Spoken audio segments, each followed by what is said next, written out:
Yo, what's up guys, this is Mike, and in this video I'm going to be showing you guys how to create a modified pull-up bar at home. For all you beginner guys that you want to do pull-ups but you may not have a pull-up bar, or maybe you're not able to do pull-ups, in this video what I'm going to do is I'm going to show you how to make this easy, fancy contraption. Oh crap. And afterwards I'm going to show you guys, if you do have a pull-up bar, how to do pull-ups when you can't even do one pull-up, right? So if you see this this awesome new workout tool that I'm using, it's really just a mop, right? So, oh crap, didn't do that right. Here you go. So you see one of these, right? You know, you screw it in. So all I did was just screw it out, okay? So put that aside. When you're grabbing a bar, make sure that you grab a bar that's as stiff and as strong as possible. Now this is so-so. I mean, it flexes just a little bit, but it will do. So the reason why I have a towel at the end is because if it's on a surface like a chair, it's kind of slippery and it slides. So when you're down here and you're doing a modified pull-up, last thing you want to do is have your bar moving around, right? So you got to make sure that bad boy stays still, so this way you don't bust your butt. So all I did here was a towel and a little bit of Scotch tape, right? So it's really simple. I'll tear this one apart and show you real quick. This is a ghetto pull-up bar. Back in the days when I was younger, didn't have any money, didn't have any equipment, but I still wanted to work out. Oh man, I got real creative with stuff. But this is all you have to do, right? It's just a regular towel.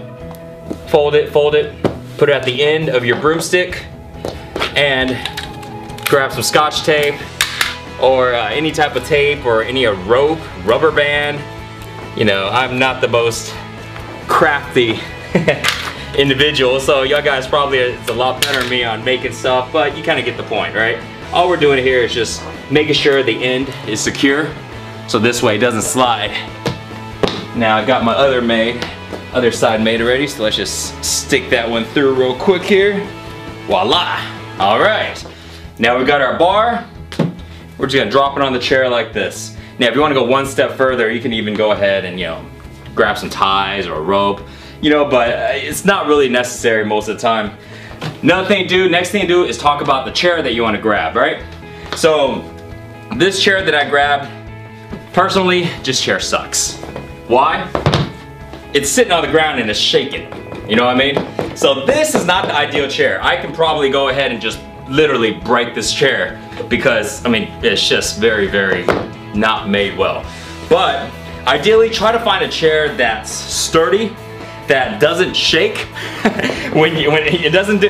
Try to find. This is like the bad example. This is like, do not grab a chair like this. You know, I mean, come on. But for example purposes, I can still work with it, right? This is what we do. I'm putting a big weight on there. You may not have a weight, that's why you're creating this whole contraption here, but find something heavy to basically put on the chair, or make sure the chair is very, very stable. So this way when you put your bar across on top, you know, it doesn't fall or move. And that's another thing is, after you figure out your chair, make sure your chair is sturdy. Make sure that the bottom, if you're putting it on wood floor, tile, or any type of slick surface, you want to make sure that your chair is not sliding. So if it is sliding, all you have to do is lay a big towel on the bottom, right? And it'll stop it from sliding. It'll give it some grip. So once you have that, it's time to go ahead and do some modified pull-ups. So I'll show you guys a couple really quick here. And then afterwards, after this video, I'm gonna go ahead and show you guys the beginner home back workout. So it's gonna be awesome because you can either utilize this or you can go with pull-ups too. So check this out. So once you have this, there's a lot of different types of exercises you can do for back that you can pull with. So basically it's just like a pull-up, except it's a lot easier. So you can go with a wide grip.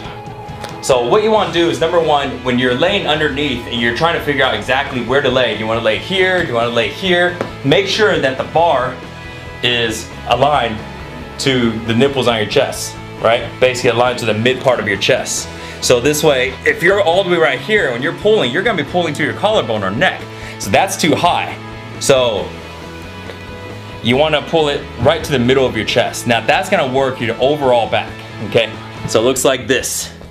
Grab it right here, keep your chest out, your feet together, hips up, right? So now you got resistance here. You haven't even moved yet, and you're basically creating a flat surface with your body, right? Making your body as straight as possible. Now pull and come back down. Pull and come back down. Keep it nice and controlled, right? So if you wanted to go ahead and pull towards your neck, you're basically working your upper back, and you can do so.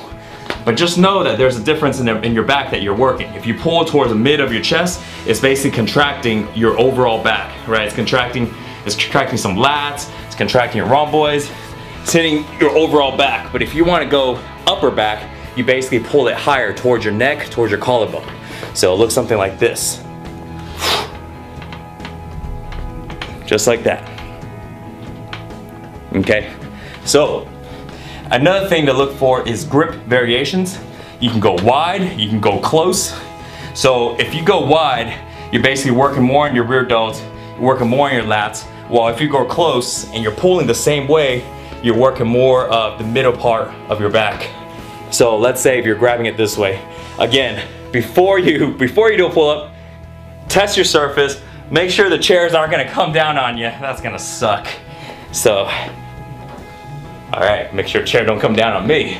Okay, so see I'm grabbing close, same position, come up, back down, come up, back down. Here's a little tip. If you guys never did anything like that, number one, always go with the slow controlled movement, not because you're wanting to work the right muscle, that's important, but just because this is not the most stable surface, and if you're gonna try to jerk, like you see guys doing kipping pull-ups or something like that, you're just jerking on the bar, nothing's wrong with that, but you don't want to try any of this stuff on here. You want to make it really, really controlled, okay? Trust me, even if it's stable, it's not that stable unless you literally got a secured surface to where it's not even a chair, maybe some type of platform or, you know what I mean, something to where there's no way it's gonna crash down on you. So just be very, very controlled with your movements. So that is how you can go ahead and start doing pull-ups without a pull-up bar.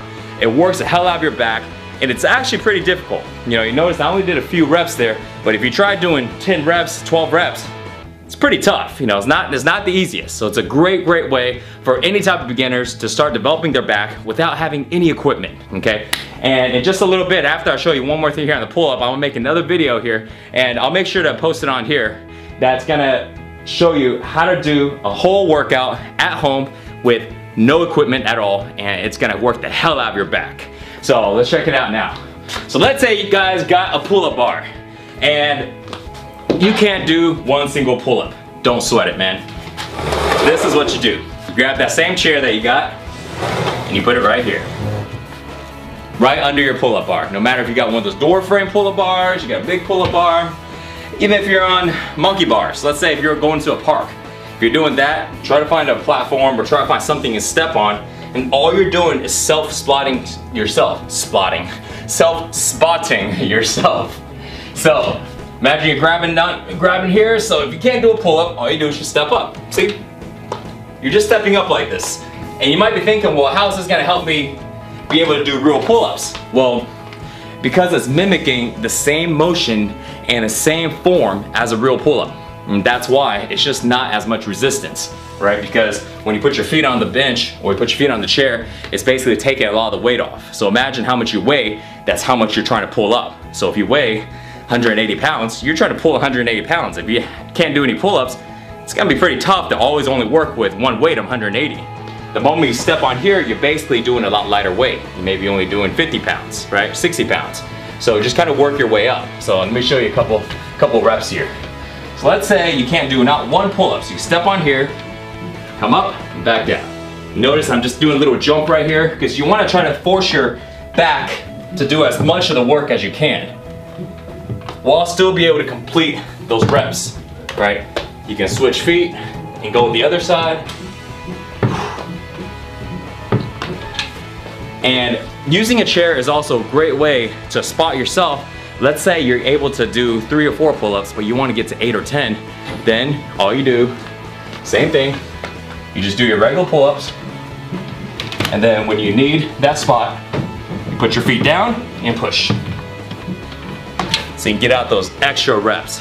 Really, really killer to get deep into those muscle fibers and develop all the muscles that you need to knock out a lot of pull-ups eventually with no spot. Hope this video can help you guys out to do some modified pull-ups.